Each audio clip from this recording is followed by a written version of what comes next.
We want justice. যতদিন না পর্যন্ত অভয়ার দোষীরা সম্পূর্ণরূপে শাস্তি পাচ্ছে, অর্থাৎ তাদের ফাঁসির দোরগোড়ায় তুলে দেওয়ানো হচ্ছে, ফাঁসি কাটে ঝুলিয়ে দেওয়ানো হচ্ছে, ততদিন এই স্লোগান আমাদের চলছিল, চলবে। আমরা প্রোটেস্টে রয়েছি, থাকবো, আছি আগামী দিনে। এবং এর থেকেও বড় কথা যে সংবিধানে মনে হয় কিছু পরিবর্তন আনা দরকার। যারা ধর্ষণকারী রয়েছে তাদের অন্তত ফাঁসির কাঠে ঝুলানোর আগে একবার জনগণের হাতে তুলে দেওয়া উচিত। যতক্ষণ না ন্যক্কারজনক শাস্তি না পাচ্ছে ততদিন এই জাতীয় মানুষের মনোবৃত্তি চেঞ্জ হবে না। তাই ভারতের সংবিধানে নিশ্চয়ই কিছু পরিবর্তন আনা মনে হয় প্রয়োজনীয়।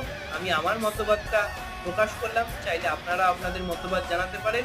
তাই প্রতিবাদের আগুন যেন না নেভে, আগুন যেভাবে জ্বলছিল সেভাবেই জ্বলবে যতদিন না পর্যন্ত অভয়ার দোষীরা শাস্তি পাচ্ছে ফাঁসি কাঠে